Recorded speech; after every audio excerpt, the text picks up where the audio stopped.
How'd that feel?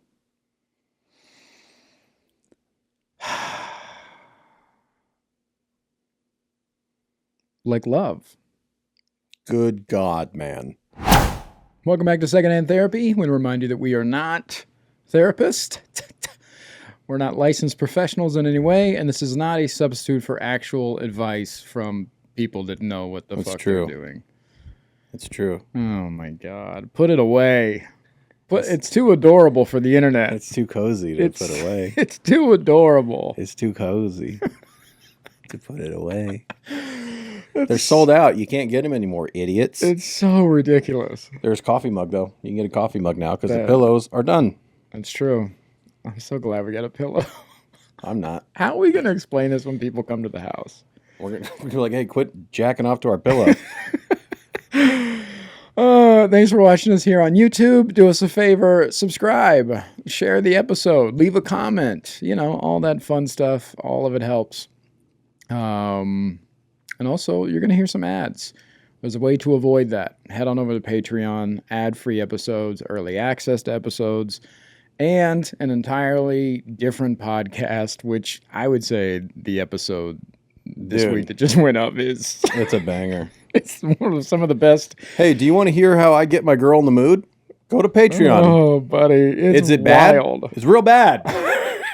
Did I show her the episode? And she goes, why would you say that out loud in public? Yeah. Don't know.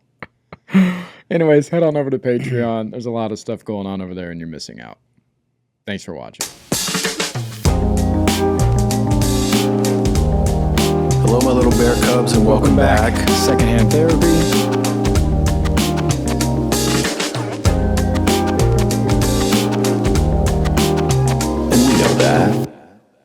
I got a new therapist. What happened? I got rid of the. You got rid of Marjorie. I did. Marjorie Taylor Greene, take a hike. I did. Okay, now that she's gone, Trumper? Oh, for sure. Really? Do you have evidence other than a vibe? No. Do you ever see Doubt? No, what's that? Philip Seymour Hoffman, Meryl Streep. She's a nun, he's a priest, and it's about kids in the Catholic Church. Okay. And there's a scene where she's accusing him. He's like, you have no proof. And she goes, I have my certainty. My certainty. And that's you. You got no proof, but you have your certainty. I have my certainty. All right, so you got a new therapist. I got a new therapist. Also because, when we were unpacking things, we were talking about relationships and non-monogamy and this and that, and I had said... Anybody but your partner, you'll talk about it with. Hey. I'm so sorry. We've had the conversation. Oh, yeah. Sorry about that. Anyways. But she was bringing up, I was like, yeah, I'm trying to figure out what is fantasy and what is reality in that world, With regards to non-monogamy. Yeah. And she was like, well, that's just who you are. And I go, well... We've had 2 sessions, but yeah. Yeah, exactly. And I was like, well, I really want to explore why I seek external validation and praise and why I can't give it to myself. And she was like, no, that's just who you are. I'm like, well, I'd rather look into it and see if that is who I am, or if what's going on with external validation and why I can't give it to I'd rather work towards that than just be like, well, I'm just trying to be out in them streets.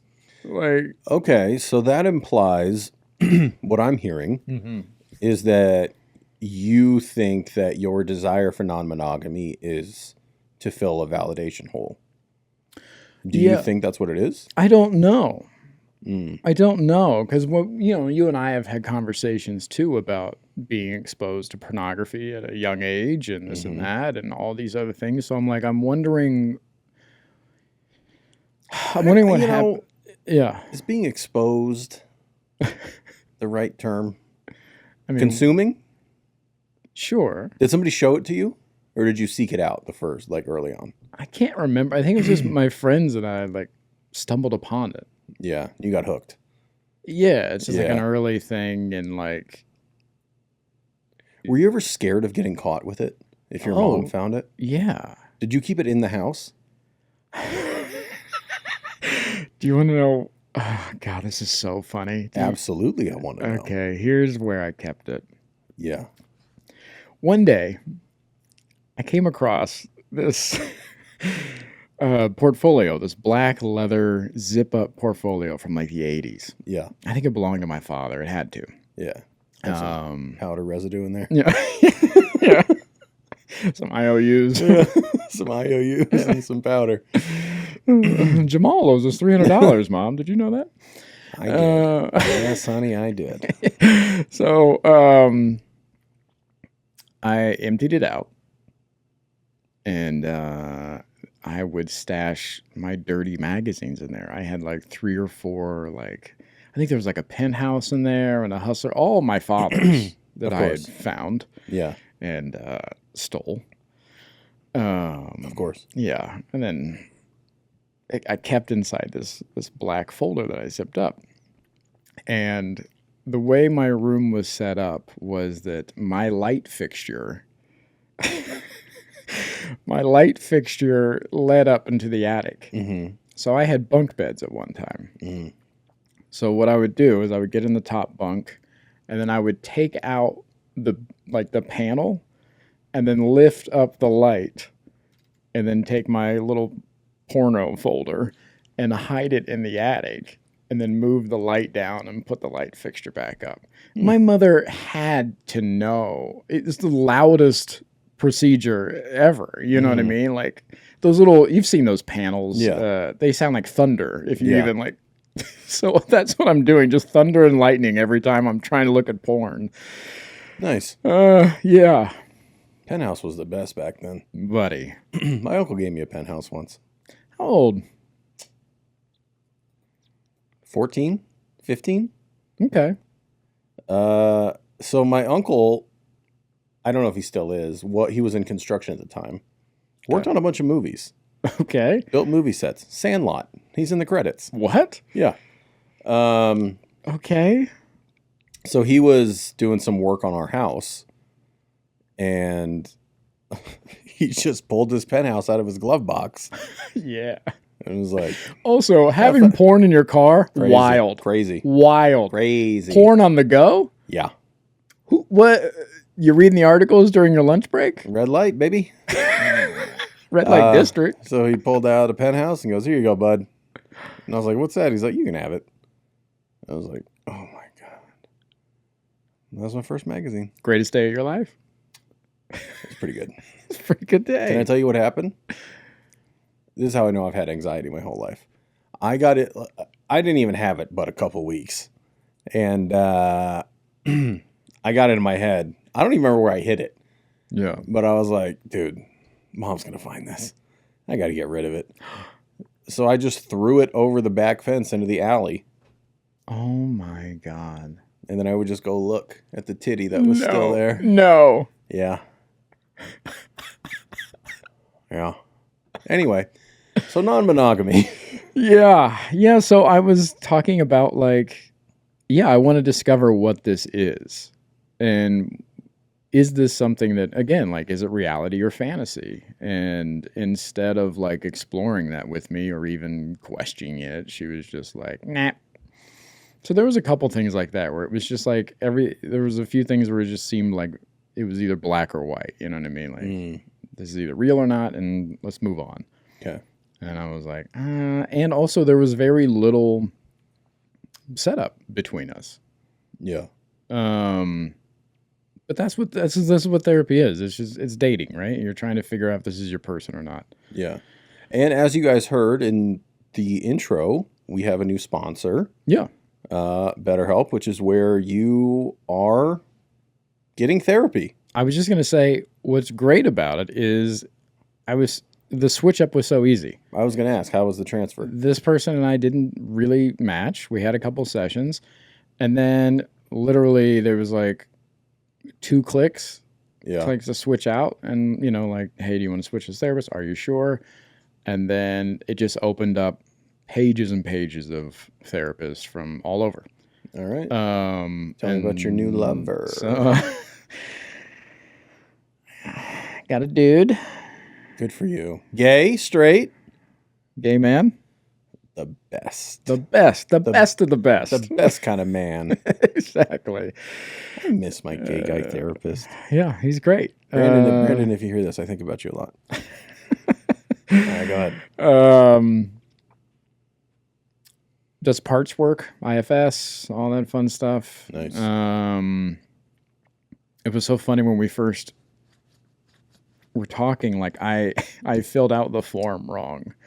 Shocking. Yeah, like he sent me like this survey thing, just like, hey, just get to know you. That's the other thing great about BetterHelp is you get like these introduction surveys and you fill them out as you go. And then there's also like a goals list that you can fill out as well, which is what I fucked up. It was asking me like what I'm targeting and what I wanted to work on. And I thought, because it gave you like 5 different categories. So I was just going through like a buffet line. And I'm like, oh yeah, do this, do this, do this. Kind of like what you want your dating life to be. That's a non-monogamy joke. It's a buffet line of ass. Do you see what I'm saying? I don't get it. Did you? Oh, go ahead. It's a buffet line. Anyways. Swing and a miss. I filled out all these things and then I clicked next and turns out it's supposed to be individual. It was like, what is the best way to target this for you? And I was like, oh no. So our session started with me being like, hey, I fucked up. Sorry. And he's like, it's okay. He's like, I'm still getting used to these setups and everything too. But what was great about him was he right away was like, okay, this first session, if it's okay with you, he's like, I like to see if we gel, how we communicate, what you're working on, if I can help you or not, that kind of thing. You talking about the podcast? I did. You know what he said? I don't have TikTok or Instagram. You don't have to worry. So you don't know who I am? Next. That's great. Beautiful. External validation. I need it. Next.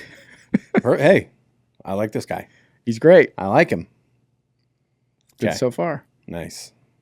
And then what happened? Oh, no. Yeah, I think you're going to like nervous. him. I told you off air that I think you would like him. Yeah. Here's why. Yeah.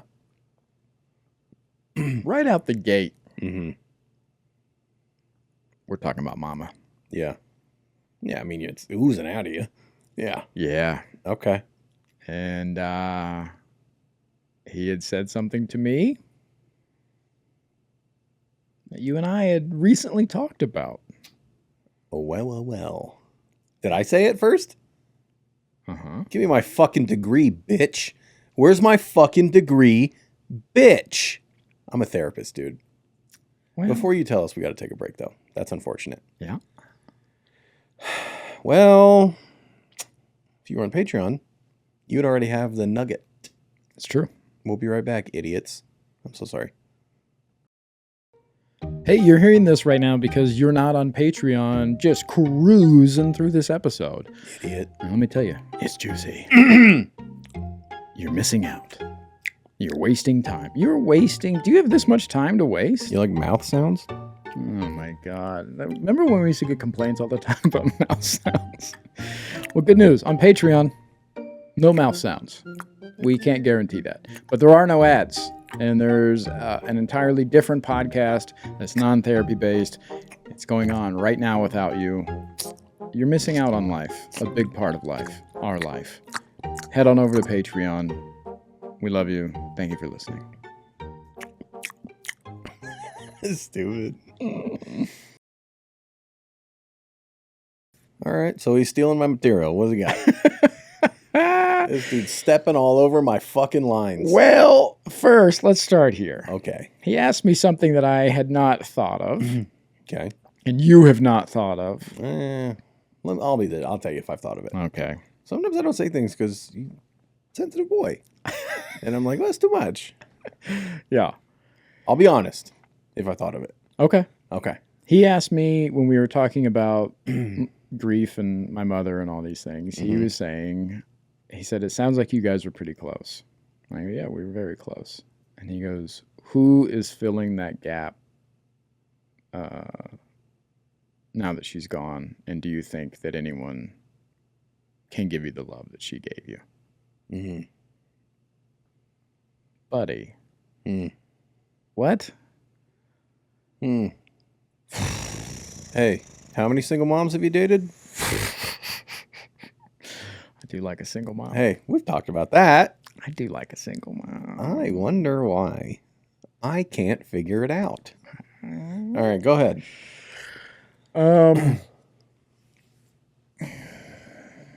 Before I give you the juice, Mm-hmm. a little foreplay.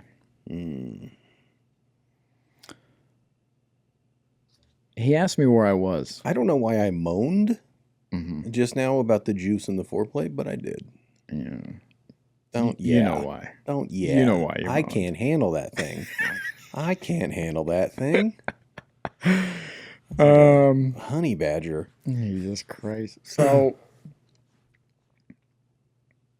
he said, where are you with grief? And I said, Did you lie? no, I said, I honestly, I thought I was a lot further along. Mm. And I go, and then I stopped myself and I said, actually, I am a lot further along than I was before. I go, but there is still processing that needs to be done. And I don't really notice it until it creeps up. And the other day, I posted about it. The other day, I was looking for a suit. And it made me think of the first suit that I owned as an adult, which my mother bought me when my stepfather passed. Mm-hmm. And I just remember how ungrateful I was in those moments, you know, when you're out with your mom and she's making you try on things. And, Try on slacks. yeah. Let me see. How's the crotch? Let's go down to Dillard's. How's the crotch? You're like, Mom, what do you... Yeah. It's snug. Are you happy? Just like your father. So I'm having this flashback. And It was black suit, yeah? Mm-hmm. I ironed that suit before your mom's funeral. You probably did. I did. Your fiance at the time was like, can you do us? Can you iron this? Really? It's like, anything you need. Oh, buddy, I was a zombie. Iron it in your mom's kitchen. Yeah, that makes sense. Yep. Sorry, go ahead. So the other day while having these like flashbacks, these memories, I was like, I got caught up in the moment and was becoming a little overwhelmed with emotions. And I remember stopping myself. This is in therapy, or this is No, when you this were is writing just- the thing, or when you were... Yeah, this is just the other day at breakfast Okay. while I was scrolling. Got it. I got overwhelmed and I was like, all right, well, shut that down. Yeah. And then later in the next 2 days following, it was like I found myself in the still moments. It would rise up again. And I'm like, nope, we're not doing that. Because I would get to a point of like almost crying. And I'm like, nah. And I would shut it down. Why? I don't know. Look who's fucking talking. Yeah, yeah, exactly. Why? Why wouldn't you cry? Yeah. It was, I think it is, God damn it. It keeps coming back around to the same thing, which is like, ain't nobody got time for that. Because I feel like, Talking to my mom? What are you... yeah, processing something that big is going to take the whole fucking day. And nobody got time for that. So I'd rather just shut it down and move on. Why does it take the whole day? I don't know. It probably doesn't. Yeah. But in my mind, it takes the whole fucking day. Yeah. There goes the day. Fucking it's gone. And so, yeah, not allowing myself to fully feel those emotions was an alarm bell for me. And I was like, oh shit, I'm still dealing with not fully processing this. And so I brought that up to him on where I am with grief. And this is the juicy part. He said, because he was like asking me about my mother and our relationship and how I thought of her. And he said, it sounds like you are conjuring her up. And that is a form of keeping her around. And this is something that grieving people do to kind of not fully process the death of someone, is they will conjure them up into these moments in their life and still feel connected. Yeah. Examples of that would be like, well, my mother she wouldn't like that I'm doing this, or like even like jokingly things like that, or, you know, whatever, that still counts as like conjuring. And I thought that was such a interesting term, like conjuring her up. He's like, yeah, when you speak about her, he's like, she's very much still with you. Yeah. And I'm like, I didn't see, because I'm not like consciously thinking that, you know? And we brought up other examples. I was like, I think it's almost like the opposite for me, like, because we were talking about approval. And he's like, do you find yourself, you know, wondering if she will approve of your decisions or this or that? And I was like, it's actually kind of the opposite. I find myself like arguing with her disapproval a lot of times. And he's like, give me an example of that. And I go, well, my tattoos are an example of that. I go, my mother would never want me to have tattoos. She would hate all of my fucking, and I'm covered in them now. And I told him, I was like, you know, she would react in a way of like, if she were to see my tattoo, she'd be like, Michael, what are you doing? You know, and I told him about how she was always worried about other people's judgment and how they viewed us and everything. And like the tattoos would fit into that. Like, Michael, you cannot get a tattoo. People will think X, Y, and Z, you know? And he goes, when you talk about her in those ways, he goes, that energy is interesting. He goes, tell me more about the dynamic. Like, what are you feeling in those moments when she would, if she were to say something like that?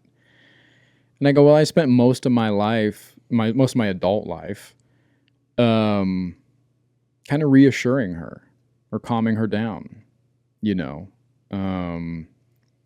So when when she get worked up about something, I was always on be like, Mom, it's going to be fine. You're fine. We're going to be, it's okay.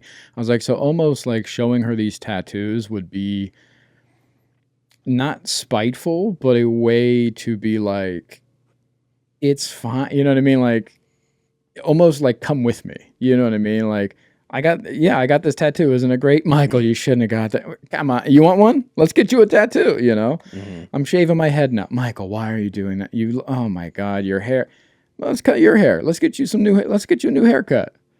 Like, it's almost showing her that she doesn't have to be scared.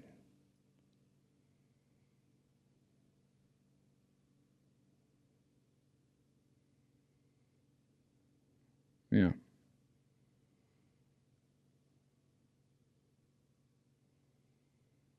Yeah. What happened just now? I don't know. I got weird. I got weird. I got weird, man. What are you feeling?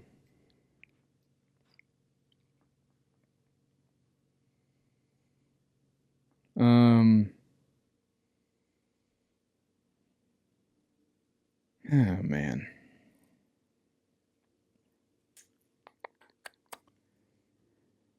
I got weird because, like,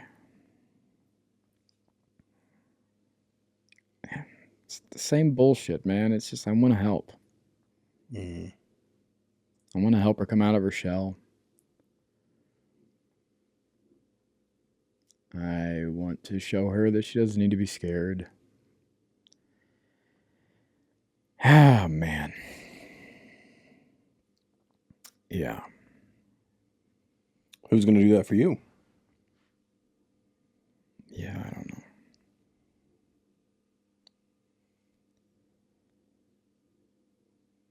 Do you think that it's a thing of if you can get her to do it, then she'll be okay with you doing it? Like you need her to go first? No. No, it's more of like a...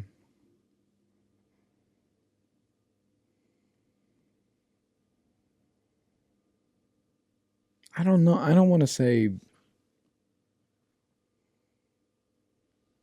I don't want to say protection. It's more like...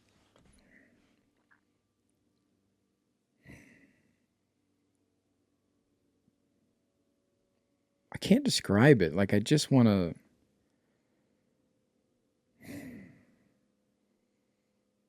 I felt bad that she lived that way. And I wanted to help her break out of it. When did you start feeling that way? I don't know.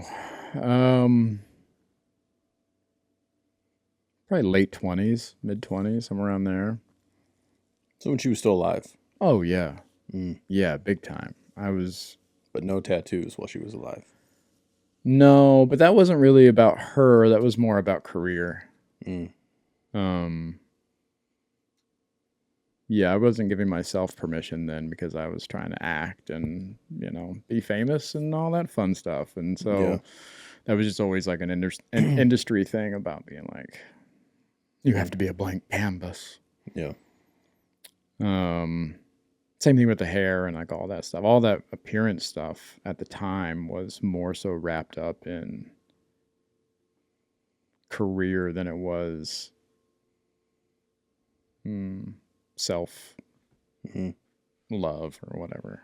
So how did you try to show her that she doesn't need to be scared when these feelings started? Just reassurance, and just talking her through things or leading by example on a couple things or just like, my mother was terrified of everything, she was terrified to leave town. Mm-hmm. And I spent most of my life traveling. Mm-hmm. Tried to take her with me a bunch. She would go here and there, but not a lot. Mm-hmm. Trying new foods, things like that. Like when I would get on like little health kicks or whatever, I'd try to bring her along. She was always worried about her weight and things like that. So I was showing her things that would help me and substitutions and things like that. Like reassuring her the way that she felt when she said she didn't look good or something like that, telling her that she's beautiful and that, reassuring her in the ways when she's talking about judgment of like, I can't go to the store like this. It's like, Ma, nobody cares. Come on, let's go. And listen, I hear the irony as I'm saying it. That you still live in all those ways? Yeah. It's transferred to me. It's transferred to me. Well, we got to take a break, but I'm going to call you out on that bullshit in just a second. Okay, great. I'll be right back. Hello, little bear cubs, and welcome to commercial break number 2 out of 50. There's going to be a lot. You're going to hear some ads. I fucking hope. If you don't want to hear them, Patreon, good way to support the podcast. Ad-free episodes, early episodes, bunch of bonus stuff. We also have merch available, secondhandtherapypod.com. 2 great ways to support the podcast. Follow us on our social medias, subscribe and the things, and just, we appreciate it. Every little bit helps. Here's some ads. I hope it's a lot of them. I really, really do. It might not be any. We're still going through the thing, Okay. Love you. Bye. I'm sorry, what were you saying? I block out nonsense and lies. Oh my God. Can you say it again? I want to try to retain it this time. I feel like it's transferred to me. Interesting. Yeah. Okay. When did that happen? Because in your late 20s, early 30s, you were I'm going to ask you a question. Okay. As you say these things, Yeah. does it sound like you were parenting her? Yeah. Yeah. Okay. So when did it shift to now you are back in the seat of living in fear of everything? Well, Mm-hmm. I'm glad you asked. Hey, you know what? You're welcome. Because this kind of goes into what we talked about today, which was like this protection that I felt when my mother was alive. Mm-hmm. And I feel like that protection is gone and has been gone since she died. So I think a lot of that went away when, and we've talked about it a little bit on here before about like, there's nobody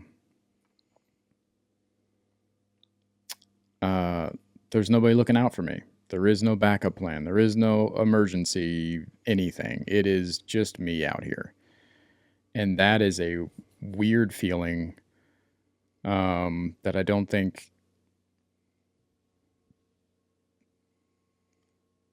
I don't know. I don't know how to get over that. That makes no sense to me from what you're saying. How?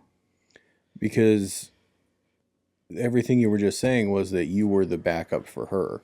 Yeah. You were reassuring her. You were encouraging her. But that's still your mother, you know? Yeah. Even though I think with parents and children, I think that there is a switch that happens eventually. You start to see things that they don't see. Because when you're young, they see things that you don't see, both in yourselves and in the world.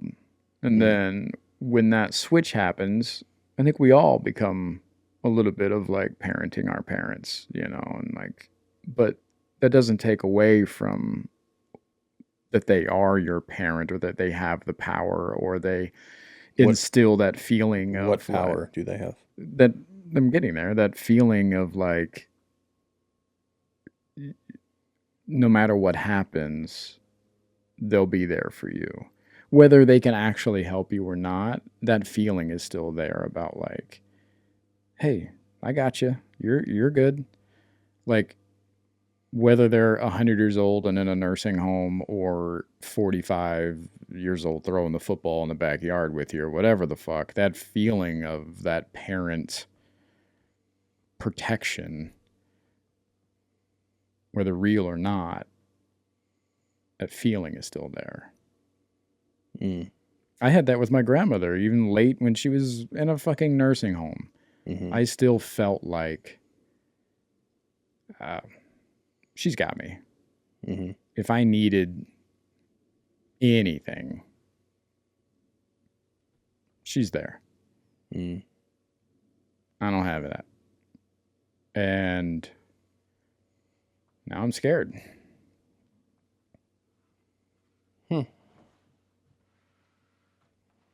Yeah. I have a different theory. Okay. I'm not saying it's correct. Sure. Here's my thought. Okay. Your mother raised you in a very codependent way. You and her were very codependent. And she and your grandmother were very codependent as well. Oh my God, yeah. So being raised by two codependent women, I think obviously you would be raised to feel that they were saviors and they could and would do anything. Yeah. I think Yeah, it's, the more we talk about your mom, it sounds like you gave your mom a purpose. Yeah. That being a mother was her purpose. And she needed you to feel that purpose. Her identity was very much wrapped up into me. So then when you talk about the switch of reassuring her and being there for her, as a codependent person, which you are, when she's gone, what's your purpose now? Yeah. I briefly brought that up with him today about like that feeling of not being quote unquote like suicidal. Yeah. But also that feeling of like, we've talked about this where it's like, well, what am I doing here? Yeah. It doesn't matter either way. Good or bad, I got nothing to share with anybody. And the struggles I have with living life for myself. And yeah, you're right. I didn't link it to codependency, but I linked it more to, oh man. I linked it to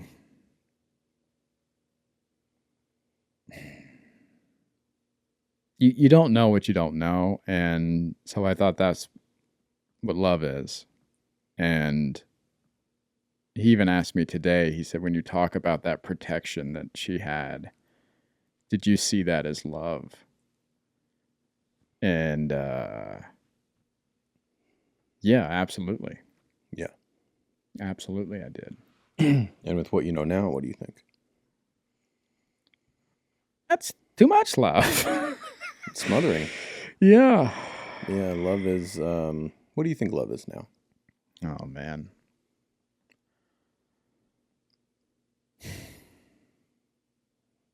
It's going to be a moment where I say, I don't know. Nice. I don't know yet. I have a question that may get cut out of this episode. Okay.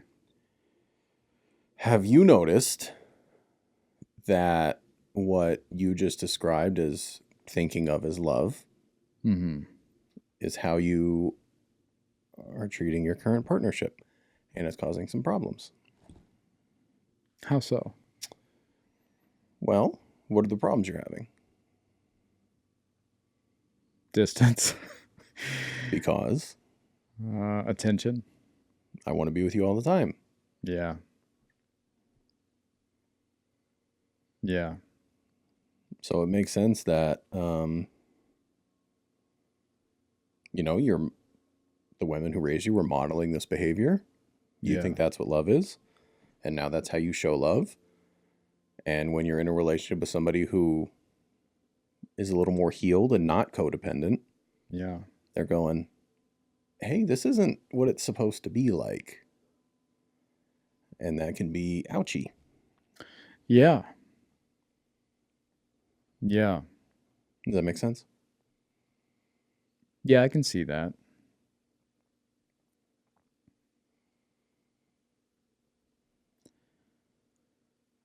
Man, it's crazy.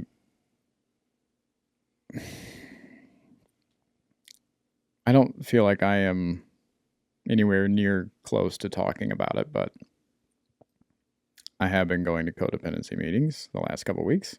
Coda, shout out. And it is crazy what I'm discovering is linked to codependency. And yeah, every time you get out of one of those, you have some nuggets. Dude, I'm wrecked. Buddy. I'm wrecked. It's a fist fight every week. I'm like, oh fuck. That's that? Yeah. That's what that is? Yeah. I relate to some of the things you come out with. They hit home for me. Yeah. Really? For sure. I've said it on here. One of the things that Ken said of like doing things for your partner and then getting resentful when they don't do it back. Mm-hmm. I have that. Yeah. I have that with you. Yeah. Like, yeah, that's something, and I'm like, God fucking damn it. Like, and I Yeah. Yeah, I relate to that. I got some codependency in me for sure. And then when I look at past relationships, definitely Yeah. definitely had some. It's so weird what you think is love when you're young. Yeah, There's so and much. even now, I mean, so many people are like, it's this perfect thing, and you can't. Yeah. Oh, when I'm not with them, I think about it. Hey, man, you're an individual human. Yeah. Like, you're allowed to have a life. When they're gone, it's okay to not think about them all the time. Yeah. That's okay because you know you're coming home to each other. Yeah. Like, that's love. Is not wondering, are they thinking about me like I'm thinking about, like, you don't have to worry about it. So I'm going to see you at home tonight.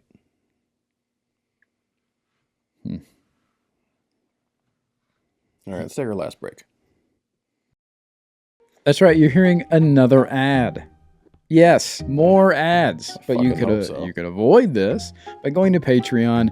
You wouldn't hear any of this. You'd almost be done with. You probably would be done with this episode. Yeah, tell them how they can contact us. You fucks. Contact us by looking at this screen right here. And if you're listening to this, good fucking luck, because I don't know the number. It's 8187. Nope. It is in the episode description. It's right below. It's right below. Along with the link to BetterHelp, you guys. If you want to get in therapy, do it. Yes, please do. Give us a little discount. Oh yeah, contact us. What else you got to say? We got a PO box here. You can send us stuff. Send us a mail, postcards. We love to see what your life. Just a little window into your life. You know, that'd be nice. Oh my God! Please go to Patreon so we can stop these commercial breaks. They're killing me.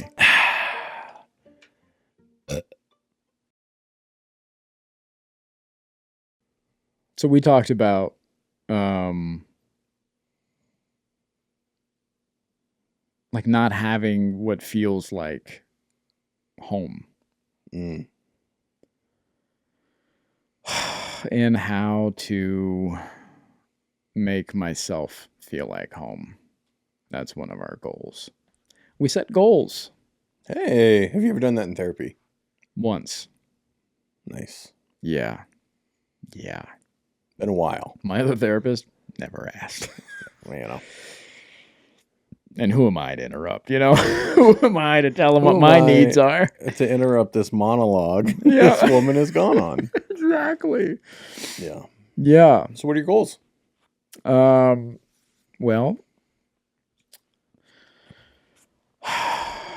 learning how to process grief in a way that is healthy and manageable and actually do it. Learn how to process emotions, really. Because I was, again, telling him about, like, I was just never taught that. And so learning how to process emotions is big, and grief, and working our way through that. We're going to do a little IFS because I told him, I was like, I'm very interested in figuring out my parts and going down and talking to some folks. He goes, I love to hear you say that you are interested in going down and talking to some folks. He goes, I love that. Nice. Like, great. Oh, it's going to be the worst. Yeah. I was like, yeah, because a lot of, like, what I'm finding out, like, as I dig deeper into these things, a lot of it is shame and anxiety. Like, I got to go down there and have some words with these guys. Hey, man. Yeah. No shit, you know? Yeah, I know. I got to have some words. But he also, you know what he said? He goes, it's important the way that we talk to our parts. Mm-hmm. He said, we can't go down there and be aggressive because they probably will not be really receptive to that. Gotta go from the core self. Yeah. Yep. Do you like this guy? I like him.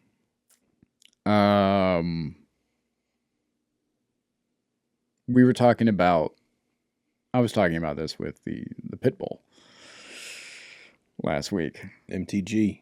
That's right. About, like, core self and who is Michael and, like, all those things. Mm-hmm. And one of the things she was saying was the inner critic. She asked me whose voice that was. Mm-hmm. Any guesses? I I mean, it's either you or your mom. It's mom. Yeah. Yeah. Yeah, that makes sense. How'd that feel?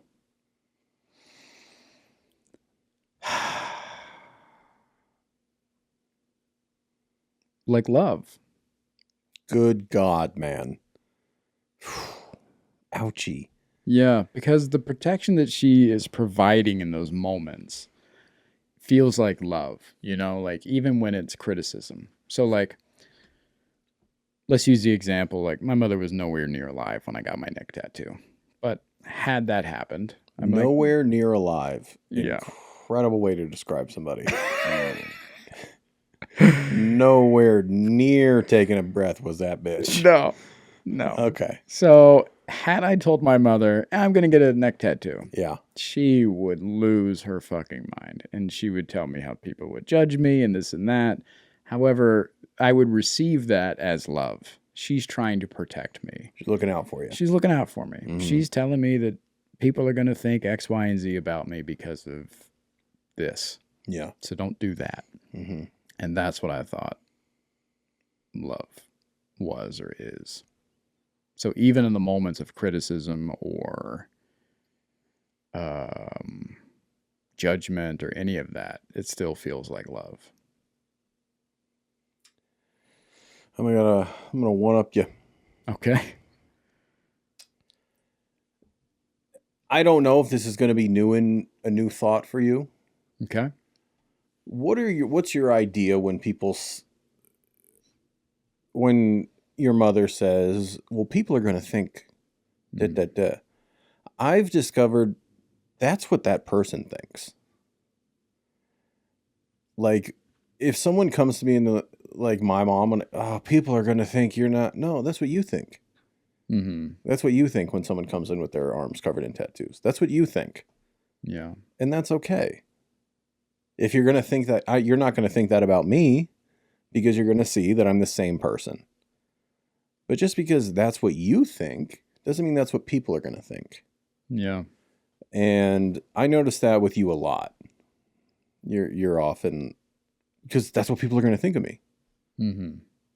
I think that's what you think of people who do that. And I think it sounds like one of the things that got passed down from your mom was a lot of judgment. Oh, absolutely. Yeah. Yeah. Yeah. That's exactly where that came from. That worried about how I'm being perceived Mm-hmm. is directly from her.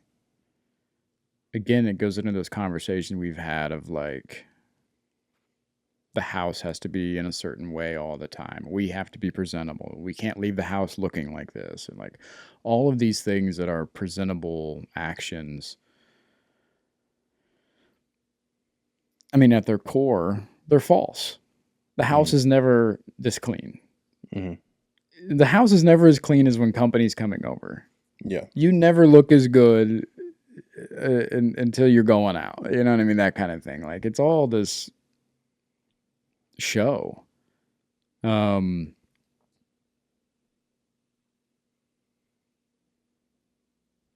why are you still participating in the show? It's so fucking ingrained in me that I literally don't know how to look at it any other way. And so when you and I get in conversations about like societal norms and this and that, it's so deeply ingrained in me that like the thought of being like, oh, I don't let them think that. Like, oh my God, that's so hard for me.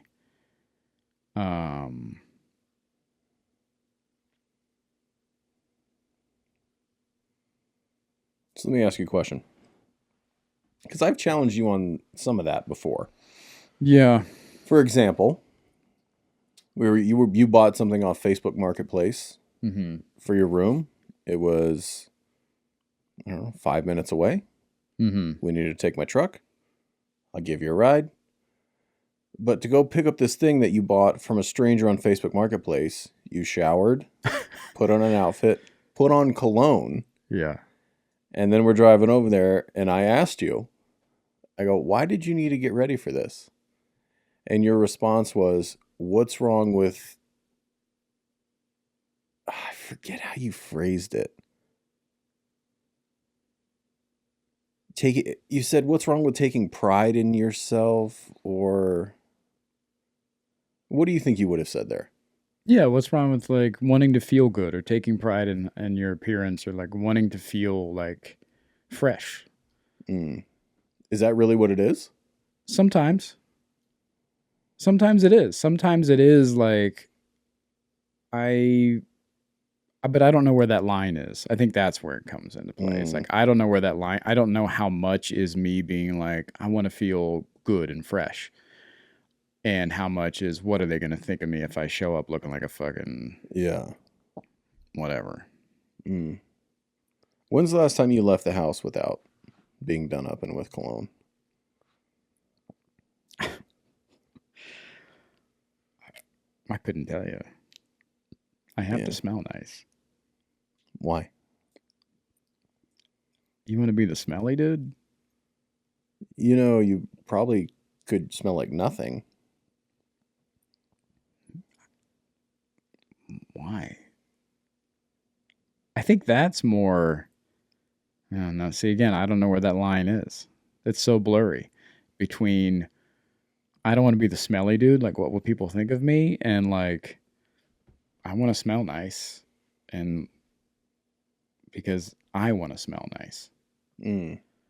That line is so blurry. It's interesting that I want to smell nice is outside of the house. And it's not like it's just for you, because you would also do while you're at home. I do sometimes. When? I smell nice right now. Yeah. How about when you're not on camera? How about when you don't feel like you're being seen by the public? Yeah.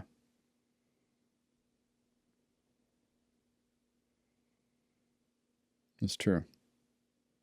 I know. What the fuck? So it is for me. I do like to smell nice. Okay. Yeah. Interesting. Sometimes I get showered and shaved and smell nice and don't go anywhere, don't do anything. Okay. How often is that?